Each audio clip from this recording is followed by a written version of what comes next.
보실 성경 말씀은 요한계시록 6장 9절에서 11절까지입니다.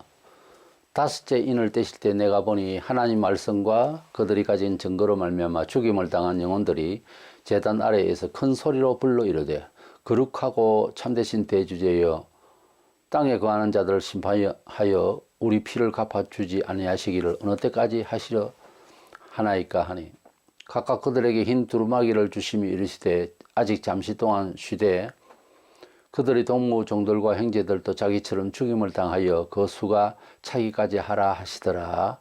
아멘. 계시록에는 7가지 도장이 찍힌 그 두루마리 책이 나오고 각 인을 뗄 때마다 여러 장면이 나오는데 7인이 있고 7 나팔재앙이 나오고 7 대접재앙이 나옵니다. 5번째 도장 찍힌 것을 뗄 때 이것은 지상에서 일어난 현상이 아니고 하늘나라에서 순교자들이 하나님의 심판을 기다리고 있는 그런 내용이고 어서 속히 공의의 심판을 바라는 그런 간절함을 보이고 있습니다. 그때에 하나님께서 너희들처럼 순교해야 할 사람들이 수가 차면 이제 그때 공의의 심판을 하시겠다고 그렇게 말씀하시고 기다리라 하시는 그런 장면입니다. 왜 이런 장면이 나오나 하면은 적그리스도가 출현하고 난 뒤에는 굉장히 교회가 핍박을 많이 받고 또 여기저기서 순교를 많이 당하게 될 것입니다. 그래서 이제 하늘에서도 먼저 가신 분들이 이렇게 하나님의 심판을 기다리고 있는 그런 내용이 이제 보이는 겁니다. 이 말은 우리에게 적그리스도가 나타나고 난 뒤에 교회가 많은 혼란이 있고 많은 사람이 순교하게 될 것을 암시하는 내용이다 그 말입니다. 그래서 순교자들의 호소라는 주제로 말씀을 선고하려고 합니다. 먼저는 종말의 일반 평신도와 물론 교육자는 마찬가지입니다만은 목사가 아니라도 많은 사람이 순교하게 될 터인데 종말에 대처하는 신앙심은 일사각오, 죽을 각오로 믿는 겁니다. 그러나 일상의 지금의 평안한 시대 나름 이런 시대에도 목숨을 걸고 원래 예수를 믿을 때 마음은 평안하고 하나님께서 지켜주심이 역사됩니다. 하나님 백성이라는 명분만 가지고서 평안을 부르짖고 하나님께서 인정할 만한 태도도 아닌데 이제 떠들면 그 사회를 위해서 일을 하든 뭘 하든 소음이 되지 아무런 역사가 안 납니다. 그래서 하나님께서는 우리 중심을 보시기 때문에 그렇게 마음을 잘 먹어야 된다 하는 겁니다. 본문에 먼저 가신 순교자들의 호소를 보면 10절에 땅에 거하는 자들을 심판하여 우리 피를 갚아주지 아니하시기를 어느 때까지 하시려나이까 이러고 있습니다. 어떤 사람들은 그 천주교처럼 연옥설처럼 저승 가서도 뭐 우리를 위해서 중재 역할을 하고 기도할 수 있는 것 같이 말을 하는데 이 본문에 보세요. 저들을 보살펴 주세요. 우리처럼 죽지 않게 해주세요. 이런 중보 기도를 하거나 중재 역할을 하는 것이 아니지 않습니까? 단지 하나님께서 언제 이 세상에 잘못된 것을 공의로 심판하시겠습니까? 하는 그런 문의지. 먼저 간 순교자들이 우리를 위해서 기도해 준다든지 자기 부모가 먼저 돌아가셨는데 자기를 위해서 기도를 많이 해줘서 목회가 잘 된다 어떻다 이런 말들은 안 맞는 이야기입니다. 성경적이질 않아요. 우리가 사회에는 죽고 난 뒤에 혹시 살아난 사람이 여럿 있는데 동일하게 하는 말이 세상 사람들이 자기 혈육이라도 자기 부모라도 더러워서 다시 내려오기 싫더랍니다. 완전 거룩이 돼버려요. 그러면 세상이 아무리 괜찮게 보여도 추한 겁니다, 세상은. 그래서 우리를 위해서 뭐 기도하고 그런 거 없어요. 그들 나름대로 영혼이 아버지께로 가면은 거기 즐거워서 우리는 뒤돌아보고 싶지 않는 그런 존재들이라 하는 겁니다. 뭐 특별한 경우가 있어서 다시 살아서 사명을 완수한다고 다시 살아서 충성하다가 죽는 사람도 있습니다만은 그러나 하나님과 우리 사이에서 사회에는 개인적으로 우리를 위해서 어떤 중재 역할을 할 수가 있는 것은 없어요. 절대 그곳에서 기도한다든지 이런 말을 하면 안 됩니다. 그래 되면 우리가 나태해지고 그들이 좀 기도해 줬으면 이딴 식으로 생각을 할 수가 있잖아요. 그래서 성경적으로는 그렇지 않습니다. 여기 순교자들이 말세에 고난을 받는 사람을 위해서 뭐 기도하고 염려가 돼서 하나님 앞에 뭐 좀 봐주세요, 도와주세요, 보살펴 주시면 그런 게 있어요? 그냥 심판을 언제 하겠습니까? 우리 형제들 저렇게 죽어나가는데 뭐 그런 정도죠. 그것은 우리를 위한 기도가 아닙니다. 그래서 하나님께서 단도직입적으로 기다리라. 아직 수가 안 찼다. 그렇게 말씀하시죠. 순교는 모든 믿는 자들이 당연지사로 받아들이는 수긍하는 태도는 있어야 됩니다. 내가 주를 위하여서 산다 할 때 궁극적으로 내가 주를 위하여서 필요할 시에는 내 목숨까지도 드리겠다. 이 마음은 그때 가서는 모르겠고 이 마음은 모두가 간직할 수 있어야 됩니다. 왜요? 기독교에서 말하는 구원은 내 대신 예수님이 돌아가셨어요. 그 현장에 가보세요. 갈보로사는 언덕에 피를 흘리고 못 박혀 돌아가신 주님 앞에 가서 지금 지옥을 당장 보내야 되는 우리가 묶여 있는데 그 주님이 이 사람 풀어주세요. 이 사람을 위해서 내가 죽습니다. 이렇게 말한다면 어떻게 되겠어요? 가슴에 큰 거룩한 상처가 되어서 평생을 당신을 위하여서 희생하고 싶지 않겠어요? 그런 마음은 있어야지. 근데 오늘날 보면 사회생활도 그렇고 남의 것 빼앗는 이런 시대에는 뭐 주면 냉큼 받아들일 줄만 알지 보답하는 보온 행위가 없어요. 흉악한 세상입니다. 그러나 성경적으로 보면은 예수님을 내가 그만큼 목숨 걸고 사랑해야 되는 것은 주께서 나를 위하여 대신 고난을 받으시고 죽으셨거든. 그러면 목숨 대 목숨으로 마음이라도 그렇게 당신이 나를 위하여 돌아가 주셨어요. 비참하게 죽으셨으니 너무도 엉뚱하게 걸어가신 당신이 오해를 받으시고 욕을 들으시고 뺨을 맞으시고 침뱉음을 당하시고 갈대로 허리를 맞으시고 온몸이 피투성이 됐는데 내가 당신을 위하여 금식 한 번쯤 하도 못한다면 내가 당신을 위하여 욕 한 번 듣고 참지 못한다면 이게 말이 안 되는 거잖아요. 사람이 은혜는 물에 생긴다고 그런 식이 되어버리면 안 되는 거예요. 주님이 날 위하여 어떻게 돌아가심을 제대로 확인한 그 현장에 있었던 사도들은 더 확실하겠죠. 그래서 목숨을 버리기까지 한 거예요. 우리는 본 적도 없지만 예수님께서 그렇게 우리를 사랑하시기 위해서 구원하시기 위해서 희생제물이 되셨다는 성경의 내용을 좀 리얼하게 아주 현실적으로 바라보았듯이 벌벌 끓는 지옥 불문에 발이 곧 닿을 할 무렵에 우리를 건져주시다 이래 생각을 할 수 있어야 하고 그렇게 경험이 돼야 됩니다만 그게 안 되니까 헌금하는 게 예수에게 무슨 기부하듯이 하려고 그러고 그게 아니에요. 11조만 아니라 더 드리고 싶은 마음이 있어야 옳은 겁니다. 그게 양심적인 거예요. 그 형식이 아니라 세례식부터 베드로가 말하기를 이거는 표고 선한 양심이 도덕적 양심이기 전에 종교적 양심이라 할 거예요.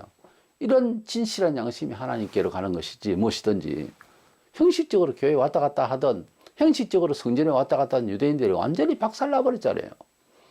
그래서 좀 더 하나님 앞에 정말 1세기 1대의 큰 내용으로 이해하고 그렇게 일사각오의 정신으로 지금도 하나님을 그렇게 섬기는 것이 맞습니다. 순교는 아무나 또 할 수는 없어요. 마태복음 19장 12절에 어머니 태로부터 된 고자도 있고 사람이 만든 고자도 있고 천국을 위하여 스스로 된 고자도 있도다. 이 말을 받을 만한 자는 받을지어다. 태어날 때부터 순교적으로 뭐 그렇게 할 수 있는 사람도 있고 하나님의 뜻이 점지해서 그러나 그렇게 안 되는 사람이 대다수죠. 어머니 태로부터 된 고자도 이것은 선천적으로 그렇다는 거죠. 그러나 나는 건강한데도 하나님을 위해서 절제를 해버리는 사람도 있을 수 있다 하는 겁니다. 그러니까 우리가 순교를 한다는 것은 모두가 다 후천적인 그런 각오죠. 그것도 하나님께서 주신 은혜로 되는 겁니다. 아무나 못해요. 마음은 그렇게 다 수용할 수 있는 마음이 되라는 겁니다. 그렇게 마음을 먹어야만 나도 순교를 할 수 있든지 하죠.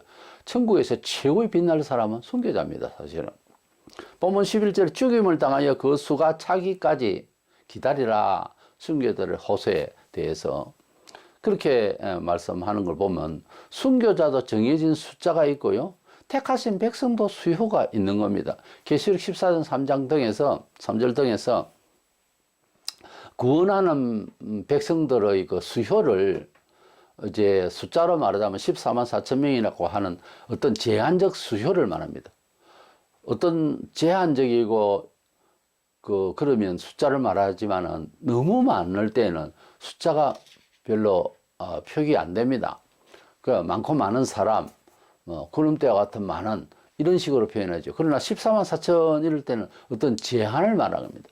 숫자를 표기를 할 때는 이렇게 하나님 백성이 아무나 되는 것 아니다 그거예요. 그 우리 생각에는 교회를 한 종교를 알고 출입을 하고 세례식 받고 뭐 집사가 되고 권사가 장로가 되고 그러면 다 구원을 받는 것처럼 생각하는데 그렇지 않아요. 초대교회부터 그랬어요. 뭐 교회가 하나도 구원 못 받을 사람만 이제 돼 있는 그런 사대교회 같은 경우에도 있었어요. 그러니까 우리가 뭐 십자가만 세워놓으면 천주교든 뭐 기독교든 뭐 이단이든 다 구원을 받을 것 같아도 그렇지 않습니다. 마태복음 22장 14절에 청함을 받은 자는 많되 택함을 입은 자는 적으니라. 청함을 받는다는 말은 구체적으로 교회를 많이 나오고 또 부름을 받은 것 같이 이렇게 함께 어우러져 있지만은 택함을 입은 자는 적다 그랬어요. 많다와 적다의 차이는 뭐 어느 정도를 말하는 게 아니고 정반대의 입장이 있다 그런 뜻이에요. 그러니까 많은 사람이 종교적 관심으로 왔는지 모르지만은 정말 하나님의 택하신 백성은 뭐 절반이라든지 절반이 적다 이래 할 수 없잖아요. 3분의 1도 그리 적다 이렇게 표현할 수 없는 거예요. 예. 그래서 택함을 입은 자는 죽으니라 이럴 때는 그럼 많은 수녀가 천국 갈 사람은 아니다 이 말입니다. 내 해석이 아니고 성경이 그렇게 표현하고 있잖아요. 그러면 이런 말을 할 필요가 없죠. 우리가 말세가 되면 또 어려움이 많고 지금도 좀 개인적으로 어려움이 있을 수가 있지만은 그러나 하나님은 어려움을 다 이기게 해주시고 뭐 다 해주시고 또 우리를 핍박하는 자는 하나님께 징계하신다. 맨날 그런 식으로 생각을 하고 모든 걸 신약의 성도들이 구약적인 어떤 배경을 가지고서 우리도 그런 하나님을 믿고 전쟁에 이기게 하시고 우리도 그런 하나님을 믿고 큰 부자가 되고 이런 식으로 요즘 이야기를 하는데 구약 성경은요 신약에서 궁극적으로 주실 신앙의 완성, 영생 복락을 위한 모형이에요. 구약에 아무리 아브라함과 모세 이런 분들이 특별하고 이래 해도 오실 메시아의 어떤 상을 보여준 거예요. 모형이란 말이에요. 그리고 또 은총을 받고 가나안 땅도 뭐 좋은 땅도 아니에요. 근데 그곳에서 기적을 이루시고 하는 것을 신약이 그대로 인식하고 그대로 이제 받으려고 하면 안 맞습니다. 안 되는 거예요. 그건 그렇게 하면. 신약에는 영원한 뭐 넓은 기업, 땅 이런 말은 영원한 천국에서 누릴 은총을 말하는 것이지 궁극적으로 이 땅에서 뭐 부자가 되고 은총을 받고 그럴 것 같으면 구약의 은혜를 받은 그런 아브라함 때부터 받은 그런 내용들이 많이 나오는데 그걸 보면 사도들도 그렇게 해나가야 될 것 아닙니까? 그렇지 않아요 당장. 근데 아니에요. 그게 아니고 우리가 받을 상은 영생 미래에 다음 세상에 있을 은총에 대한 모든 모형들이라 그 말이에요. 그것을 그렇게 많이 받고 싶으면 솔로몬에게 물어보세요. 헛되고 헛되며 헛되고 했더니 모든 것이 헛되도다. 솔로몬만큼 영안을 누린 사람이 있겠어요? 그걸 자꾸 바라고 애쓰고 있으니 내가 뭐 박사학위를 몇 개 받고 어떻게 하겠다고 그거 사도 바울은 버렸다고요. 그런 걸 의지하고 그런 걸 자랑하고 그게 은총이라고 하고 있으니 이게 거꾸로 가고 있다고 지금. 구약은 신약에 주시고자 하는 메시지의 그림자라 그랬어요. 이거 실체가 왔으면 실체 한 인격을 말하면 예수님을 믿어야 되는데 자꾸 구약의 아브라함을 따르겠다 이삭을 따르겠다. 물론 그 내용을 우리가 믿음의 어떤 내용에서 프렌트를 할 수 있죠. 그러나 그것은 지금 예수 안에서는 보면 어떻게 보면 별것 아닌 세상 거라 말입니다. 수준이 아니라고요. 근데 뭐 귀가 어두워지고 세상 욕심이 가득 차니까 또 심판절에 소돔 고모라를 바라보던 아브라함 조카 롯처럼 눈이 어두워서 영안이 어두워져가지고 참 가치 이념이 너무 어두워졌어요. 그러니까 눈에 보이는 것 그거부터 손에 잡히는 것부터 복이라고 생각하고 뭐 기도하고 하는 것도 어떻게 보면 굉장히 거룩한 일 같아도 그 기도가요 욕망이 차가지고 기도하는 거 보면 그렇게 하는 거 아니에요. 우리가 예수님을 만나면 사실은 모든 거 다 가져가라 괜찮다 이런 정도 마음이 돼야 됩니다. 초대교회 그랬잖아요. 늘 계속 그래 해야 된다는 교리화된 것도 아니고 반응이 그랬어요. 가난한 자들에게 줄 수 있고 사심 없이 하나님을 사랑하고 이웃을 사랑할 수 있었어요. 그게 무슨 문화적으로 잘 되는 추구를 해야 되는 기독교 사상이겠어요? 아니라고요. 네, 지금 한참 잘못되어 있습니다, 사람들이.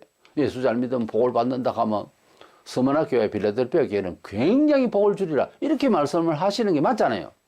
그렇게 돼 있어요. 잘 믿는다는데 가난하고 있었잖아요. 가난하고 부유하고 이런 거 하고 신약의 교회가 추구하고 가치관으로 그렇게 제일 그런 척도가 아니에요, 이 문화는. 근데 그걸 가지고 시끌벅적하고 교회가 투쟁하고 시끄럽고 서로 고발하고 이러거든요. 그 물질이라든지 심지어 명예나 인격까지도요. 주님을 바라봤어요. 주님이 어떤 분입니까? 세상을 지으신 분입니다. 완전히 죄인이 되어버렸어요. 모든 것을 그렇게 주님을 닮아서 살려고 하면 어쨌습니까? 부활하셔서 세계를 제패하신 예수님이십니다. 칼 한 줄 없이. 규탄 대회를 했습니까? 뭐 했습니까? 예수님이. 아버지께서 원하시는 뜻대로만 살았어요. 지금 우리에게도 그런 교훈을 하시는 것입니다. 이 순교자들이 너무 힘들어서 보고 있으려니까 주님 빨리 심판하시죠. 근데 예수 잘 믿고 순교적 신앙을 정말 하다 보면요. 많은 핍박을 받고 어려움을 받으면 그 안 받아 보니까 그런 소리 하지요. 하나님의 심판을 기다리게 되어 있습니다. 고난을 받아보세요. 주를 위해서 주님을 닮아서 살아보지요. 하나님 빨리 심판하세요. 그렇게 됩니다. 자기가 그렇게 안 살아보니까 뭐 그런 심판을 바라나. 그러려고 말해도 그 멍청한 소리요. 근데 하나님을 진정 사랑하고 이런 시대에서 살아보지요. 주님 빨리 오시옵소서. 이런 마음이 든다니까요. 환난 중에 우리가 어떻게 할까? 이런 걱정부터 더 하잖아요. 아, 그런 적그리스도 나기 전에 내가 죽든지 뭐 어디 하늘로 날아가든지 해야지. 이러고 있잖아요. 지금 한국교회가 시골에 빠져가지고 그 피신행위, 기복신앙, 안일주의 그런 정서가 이해를 합니다. 사람이 두려움이 있고 하니까. 그런 걸 하면은 부정적이다 그러고 잘 떼고 도와주시고 기적이 일어나서 하늘로 날아가고 핍박을 안 받고 그게 복이네. 그러고 있잖아요, 지금. 그요, 기독교 신앙 아니에요. 우리 하나님은 뭐 순교를 할 때는 순교하게 하시지만은 대부분 기적을 이루십니다. 죽으려고 하면 살아요. 죽으면 살리라 한 말이 그 말이에요. 히브리서 4장 16절에 때를 따라 돕는 은혜를 얻기 위하여 은혜의 보좌 앞에 담대히 나아갈 것인 때를 따라 돕는 은혜. 하나님께서는 구체적으로 우리를 도우세요. 때를 따라 도와주신다 그랬어요. 그러니 말세에 가면 말세에 맞는 말씀 또는 말세에 맞는 믿음, 말세에 맞는 소망을 우리에게 임하게 하시고 또 개인마다 차도가 있기 때문에 다 도와주실 거예요. 미리 염려부터 먼저 하니까 그 뜻은 하나님 내 소욕대로 이렇게 도우세요. 이러고 있으니까 그럼 염려가 되는 거예요. 하나님 이런 때는 내가 어떻게 헌신하면 됩니까? 이러면은 평안이 와요. 거꾸로 된다니까 이게. 마가 13장 11절 사람들이 너희를 끌어다가 넘겨줄 때에 무슨 말을 할까 미리 염려하지 말고 무엇이든지 그때에 너희에게 주시는 그 말을 하라. 말하는 이는 너희가 아니여 성령이시니라.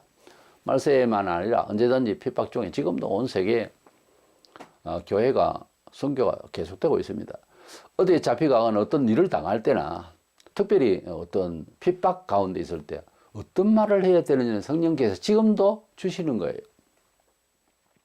어떤 특별한 일, 이런 때는 무슨 말을 해야 돼? 경험이 없어도 하나님 앞에 거룩한 마음을 가지고 하나님 이런 때 내가 어떤 말을 해야 될까? 주시게 되어 있어요. 상황마다 기도하면 하나님께서 너 이렇게 말해라. 이런 액션을 취해라. 이런 목소리를 해라. 이런 인사를 해라. 성령께서 감각적으로 지식을 주셔야 돼요.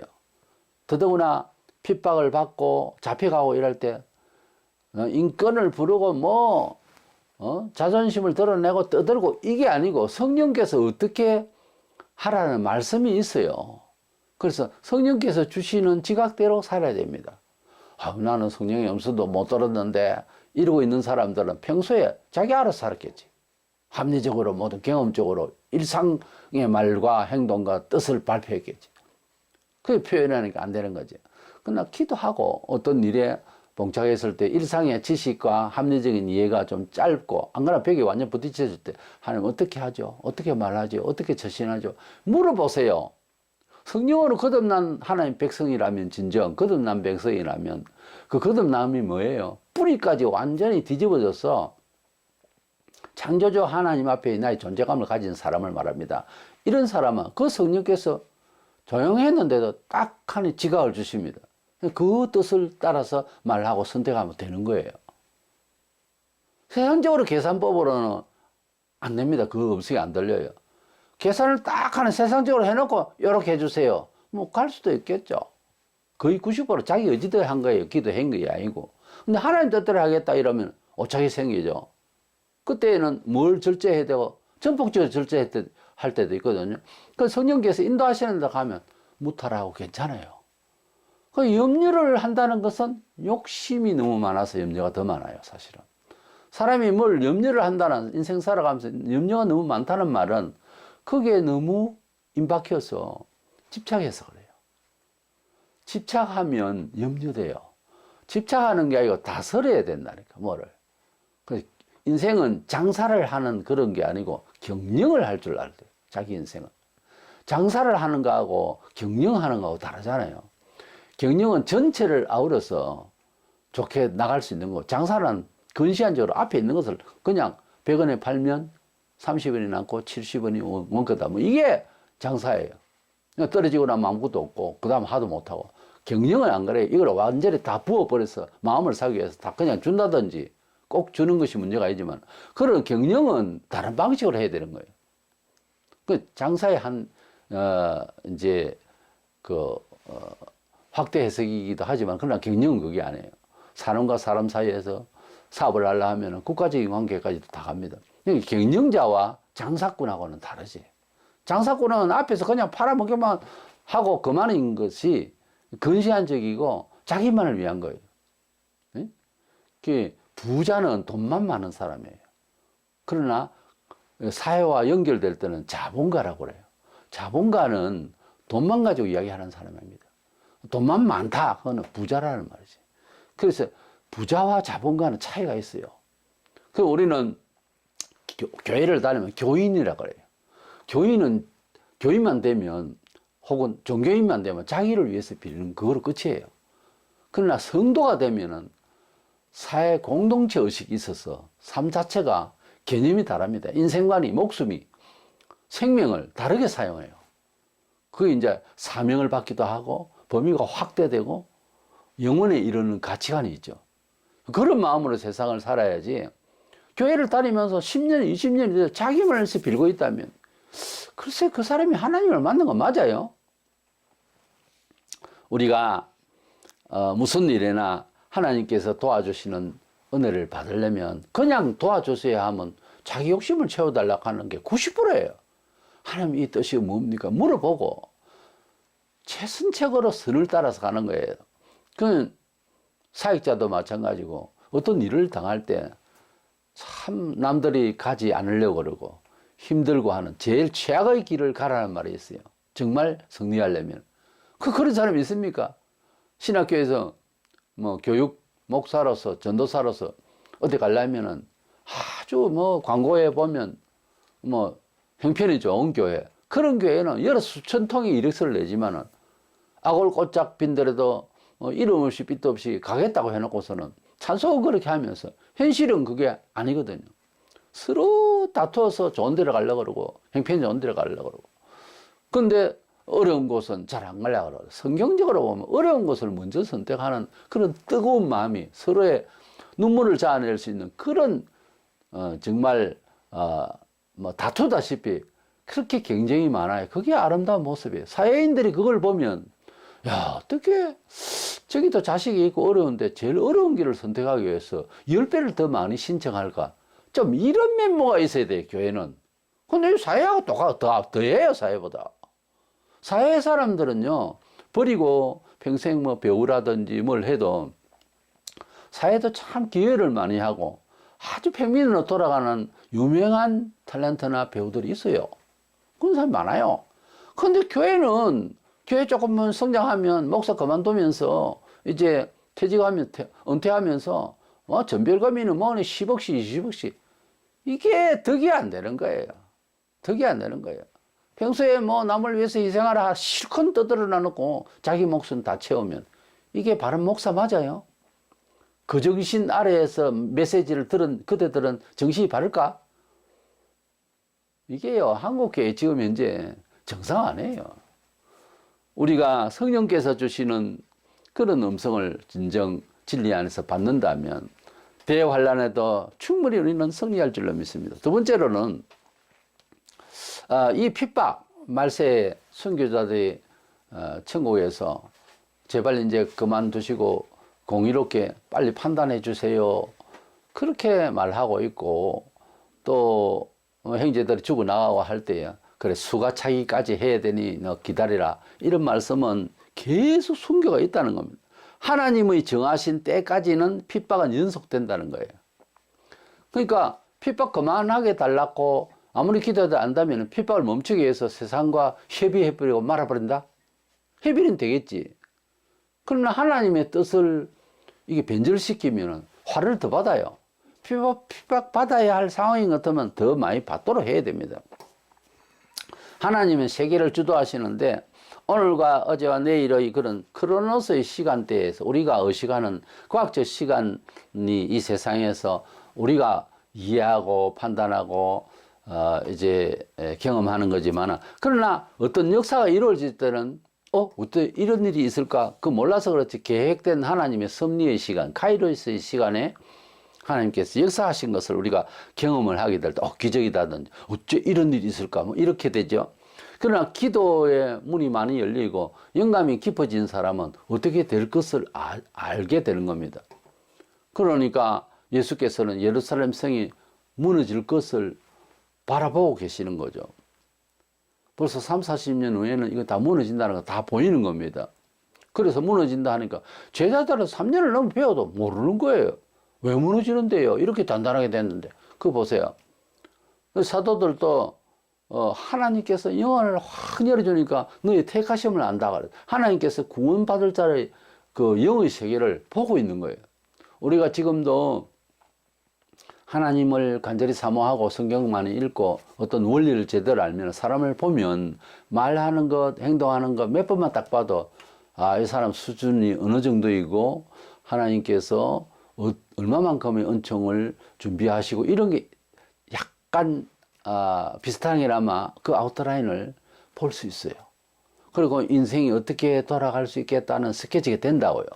그게 영안이 확 열리면 그렇게 되는 거예요. 그러니까 무지하게 기도하고 엄청나게 간절하고 많은 수련을 받아야 되는 거예요. 아무나 할 수 있는 건 아니지만.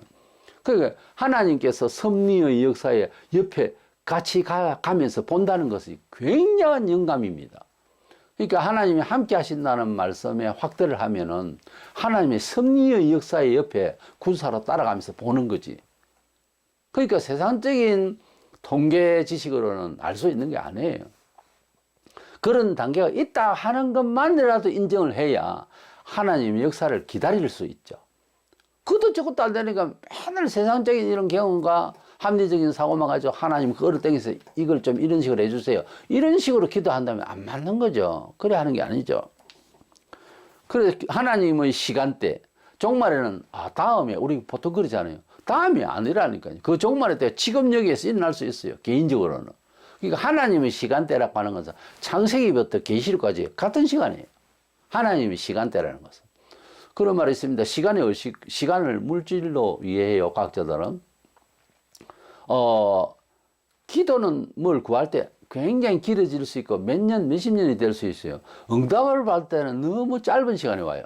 그래서 기도는 길고 응답은 짧다라는 말이 그 말이에요. 그 시간의식이라는 것이 그때 가면 그런 느낌 있잖아요. 말도 안 되는 그런 이해의 고백이에요. 천국에서 이루어지는 시간대 의식이라고요. 천국에 가면 그런 마음이 든다니까. 기도는 길었는데 응답은 빠르다. 앞에 안 맞잖아요, 이게. 이게 합리적인 표현이 아니자고. 그런데 천국이 그렇게 된다고요. 천국의 이해가 그런 식으로 되는 거예요. 그러니 사람이 좀 뭐 교육을 받지 못한 사람은 느린 생각, 단면적인 생각을 가지고 있는 사람과 여러 학습이 되어 있고 기하학적인 생각을 하고 경험이 많은 사람과 둘이를 붙이려면 대화가 되겠어요. 그런 차이입니다. 우리가 하나님의 나라 가면은 어떤 식으로 상식으로 의식으로 소통의 관계, 사회가 그런 관계의식이 있을까? 바로 기도는 긴데 응답은 짧다 하는 말도 안 되는 시간의식, 그 시간의식이 아름다운 시간의식이 그 사이를 이룬다고요. 그래 얼마나 좋겠어요. 얼마나 좋은지 그거 뭐 기도를 하고 경험을 해봐야 알지 뭐. 긴 기도 속에 수년을 했는데 응답을 받아 벌써 응답하십니까? 이렇게 된다니까 생각이. 그런 경험이 있는 사람이라야 제 말을 이해할 거예요. 하나님 나라에 가면은 그런 의식구조의 기쁨이 있다고요. 그래서 천국에는 뭐다? 영원한 시간대라는 말입니다. 어제 오늘 내일로 말세에 대한 이해를 하지 말라고요. 그게 아니고 지금 그 적그리스도 이후에 일어날 출현 이후에 일어날 사건들 앞에서 순교자들이 호소하는 이 내용을 다 밀어보지 말고 지금 우리들의 안타까워서 형제들이 공의롭게 빨리 심판해 주세요. 먼저 하고 있다고요. 네, 선배들이 사후에서 천국에서. 그러니까 우리도 지상에 살면서 너무 길고 짧고 어제 오늘 내일 이 시간 속에서 너무 우리가 매이지 말고 영원한 하나님의 가치관으로 보자는 거예요. 물건을 보든지 사건을 이해하든지 사람을 이해하든지. 그래 하면 이게 그렇게 어려운 세상이 아니에요. 우리가 처신해 나갈 수 있는 힘이 생긴다고요. 백그라운드가 하나님의 영의 시간으로 쫙 바라보면 괜찮아요. 세상을 살아갈 수가 있다. 좋아서 산다 그 말이 아니고 뭐 세상이 좋아진다는 말이 아니고 그런 힘을 가지고 있어요. 교회가요 오늘날 그 거룩한 그 구별된 시간의식 역사의식이 깨어졌어요. 그래가지고 투쟁하고 시끄럽고 하는 건 꼭 세상 사람들하고 그대로 하고 있어 지금. 능력이 없는 거예요. 하나님 나라는 말에 있잖아요. 능력이 있다는 말 그 말이에요. 하나님 주시는 어떤 힘의 작용이 있어야 되는데 그것은 제일 첫 번째 모양새로 보면 경건해야 돼요. 하나님의 뜻대로 살려고 하는 경건, 절제가 있어야 되는데 교회가 세상 사람처럼 반응하고 법적으로 뭐 어전하려고 그러고 이러니 안 되는 거예요 지금. 세상이 우리를 우습게 볼 수 있는 어떤 뭐 철학이 있어서가 아니라 교회가 세속적으로 닮아가 버리면 그거는 그들이 잘 알거든요. 쟤들도 우리처럼 하네. 그러니까 무시하는 거예요. 갈라디아 6장 9절에 우리가 선을 행하되 낙심하지 말지니 포기하지 아니하면 때가 이르면 거두리라. 선을 행한다는 말은 성경에서 선은 믿음입니다. 하나님의 뜻대로 살아갈 때에 참 낙심이 올 수도 있죠. 본성이 그러니까.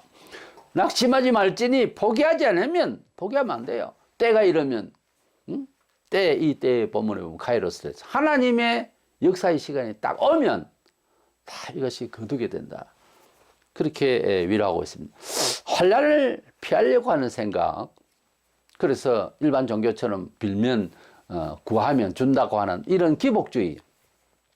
복을 기원한다는 말 자체가 들렸다는 것이 아니라 아예 예수 교인으로서 생각하는 게 다른 타 종교인처럼 그냥 기도해가지고 복을 받는다는 식으로 가니까 말세에 우리가 큰 환란이 오면은 공중으로 날라 올라와서 우리가 피할 것이다. 이런 식으로 생각을 하는 거예요.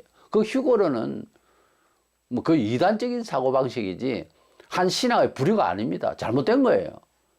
뭐든지 뭐 피신하고 안일을 하게 되고 복 받고 뭐 이런 식으로 구약에 뭐 이스라엘 백성이 깨어지고 힘들고 이거를 다 빼먹고 복 받아가지고 뭐 가나안 땅에서 엄청난 솔로몬의 영광을 그 생각을 하니까 신약에서 예수님 우리를 위해서 다 고난을 받아서 죽고 그건 속죄를 위한 죽으심이죠. 죽으셨으니 우리는 이제 부유하게 되고 부자가 되고 모든 일에 승리가 되고 꼬리가 안 되고 머리가 되고 이러니까 안 되는 거예요. 교회의 본질에서 거꾸로 지금 믿고 있는 거예요. 구약 시대의 사람들이라고 해서 세상적인 것을 다 챙겨야 복받았다 했는 줄 압니까? 아닙니다. 당장 모세를 보세요. 그 영화와 모든 것을 다 팽개치고 그리스도를 위하여 고난을 택했다 했잖아요. 히브리 11장에. 모세가 그렇게 살았잖아요. 구약 백성들이라 해서 물질적인 축복만 복이라고 생각했는 줄 압니까? 아닙니다. 영생을 사모하고 욥도 다윗도 그런 표현을 하고 있어요. 솔로몬은 세상에 전무후무한 영화를 누렸습니다. 다 헛되다 그랬어요. 그 헛되다 하는 걸 자꾸 찾으니까 잘 믿은 결과라고 자꾸만 지금의 그걸 요구를 하니까 한마디로 잘 못됐죠. 특별히 뭐 한국 교회가 지금 기복주의로 완전히 빠져 있어요. 그러니까 휴고는 좋은 거예요. 피하고 아유 그래서 우리 고난 안 받아야지 이러고 있으니 누가 예수 믿고 죽기만 하려 했어요? 아니에요. 그러나 때가 되면 죽을 수도 있어요. 핍박을 받아서. 히브리 10장 38절 9절에 나의 의인은 믿음으로 말미암아 살리라. 또한 뒤로 물러가면 그러니까 안일주의로 피하면 이 말이에요. 내 마음이 그를 기뻐하지 아니하리라 하셨느니라. 우리는 뒤로 물러가 멸망할 자가 아니요 오직 영혼을 구원하며 이르는 믿음을 가진 자라. 뒤로 물러간다는 말은 말씀대로 안 살고 피한다는 거죠. 아, 뭐 은행 안 된다, 뭐 이런 식으로 요즘 말하면 그런 사람은 멸망한다 그랬어요. 피한다는 말은 넓은 길을 가겠다. 좀 편하게 예수 믿겠다 이 말 아닙니까? 성경은 반대로 말하고 있어요. 그게 안 들린다는 것은 성경이 어려운 게 아니고 그때 마음이 어두워서 그렇다니까. 현재 한국 교회 신자들 믿음으로는 만약에 대환란이 정말 가시적으로 피부적으로 이제 일어났다. 90%가 아마 도망갈 거예요. 제 생각에는 10%도 제대로 안 남을걸요. 왜? 물질주의, 안일주의에 물들어가지고 한번 물들면 주사파처럼 공산주의 사상처럼 한번 물들면 본성을 확 하는 살만나 버렸거든. 사람이 자기 본성에는 못 이겨요. 장사가 없다니까. 그걸 체제화시키고 사상화시키면 사람 돌아오기, 전환되기 굉장히 어렵습니다. 어려워요. 지금 한국교회는 너무 물들었기 때문에 회생하기 어려운 것 같습니다. 유럽교회가 망할 때 하루아침이 된 건 아니고 이런 식으로 계속 가다가 망한 거예요. 의인스럽게 산다는 것이요. 영원할 거리라 이렇게 보장 못해요. 구약에 믿음을 잘 지키던 이런 사사나 왕들 보세요. 부요하니까 퇴폐해지더라고. 우리는 세속주의를 살 사람이 아니고 세상을, 그 약한 세상을 신령한 하나님의 진리대로 이제 도전해서 이겨야 됩니다. 그래 하려면 어떻게 해야 된다? 성경대로 사는 사람을 기독교인 성도라고 그래요. 일사각오, 죽을 각오를 가지고 안 믿으면 원래부터 기독교인으로서 정상화 안 됩니다. 원래부터 기독교인으로서 하나님 백성이 된다는 말은 한번 죽었다 살아야 돼요. 죽는 머리가 있어야 된다니까. 무슨 큰 고생을 하라 그 말 아니고 자기를 한 번은 찔러야 돼요. 한 번은 바닥까지 확 한번 잘라버려야 돼요. 그리고 새 사람, 새 생각, 새 존재감이 생겨야 됩니다. 이게 안 되고 교회 생활은 돼요. 종교 문화니까. 그러나 계속 가면 나이만 들었지. 유대인들이 수천 동안 얻은 그 신앙이 한 방에 날아가더랍니까? 누가 그 예루살렘 세기 넘어질 줄 알았어요? 참 아담과 하와가 금령의 실과를 먹고 죽음이라는 건 본 적도 없고 죽는 것은 상상도 못해요. 금방은 안 죽었지만은 930살까지 살긴 살았는데 그때는 무공해고 뭐 오래 살았습니다만은 오래 사는 것도 복은 복이지. 근데 결국 죽었잖아요. 죽음하고 관계없는 사람으로 만들었다는 게 처음에는. 죽을 줄 어떻게 알았어요? 하나님은 우연히 전쟁에서도 쏜 화살에 죽게도 하시는 하나님을 우리가 보았고, 하나님은 인명재천이라고 사람 데리고 가려고 하면 자다가도 데려가 버려요. 멀쩡한 사람이 그 다음날 아침에 보니 죽은 사람이 한둘이 아닙니다. 그래 우리가 언제 죽을지 모르는 인생이고 7, 80 되면 더더구나 밤새 안녕이라고 우리의 생명, 우리가 말할 수 있는, 우리가 걸을 수 있는 그 순간까지는 하나님 아버지가 기뻐하시는 그런 은행심사로 하루하루 감사하며 살아야 되는 겁니다. 그래서 그렇게 살면 종말에도 우리가 반드시 승리하게 되는, 그래서 범사에 일사각오로 주님이 원하시면 예 여기까지인 줄 알고 피를 바치겠습니다. 예 여기까지인 줄 알고 이 돈을 바치겠습니다. 예 여기까지인 줄 알고 종이 되겠습니다. 사람이 이렇게 사는 것이 기독교 문화가 돼야 돼요. 여기저기 전국이 그렇게 살면 세상 사람이 우리를 두려워한다니까. 도대체 무슨 생각으로 사는 사람인지 몰라도 겁이 난다 할 정도의 그런 순교와 사랑과 희생정신이 없이는 말세를 이겨나갈 수가 없어요. 지금 현재 우리 성도들의 살아가는 태도가 중심이 바로 안 돼 있으니까 어렵다, 피곤하다, 규탄대라고 난리를 치는데 주님 앞에 바로 서보세요. 그럴 것까지 없다고요, 세상 거는. 세상은 원래 악한 세상이에요. 원래 핍박의 대상들이라니까. 우리를 핍박할 사람들이라니까. 그 점을 알고 하늘에서 선교자들의 이 손은 우리를 위해서 중계역할이 아니고 참 핍박이 많은 세상을 감안해서 하나님 빨리 공의로운 심판을 해주세요. 우리가 고난을 받아봤어요. 그 소리 살아있으면서도 그게 나와요. 원수 같은 마음으로 하는 것이 아니라 하나님의 공의로운 심판을 빨리 임하기를 바라죠. 그게 바로 마라나타, 주님 빨리 오세요, 그거 아닙니까? 예수를 믿어도 뭐 잘 먹고 잘 살고 이러니까 뭐 말세가 없는 것 같지만 안 그래요. 잘 믿으면 돈이 있고 그 안에 주님이 빨리 오기를, 가난해서 갖고 그게 아닙니다. 주님 빨리 오시기를 간구하는 게 정상이에요. 사도 바울 같은 경우에도 그렇게 충만해도 빨리 죽어서 천국 가고 싶다는 식으로 표현하잖아요. 살아있으면 전도하기 위해서다오. 그러니까 세상에 너무 연연하지 마세요. 우리 주님 보시기에 매일매일 주를 기쁘시게 하는 그런 가운데서 영적으로 승리하고 자유하는 저와 여러분 되시기를 주의 이름을 축원합니다.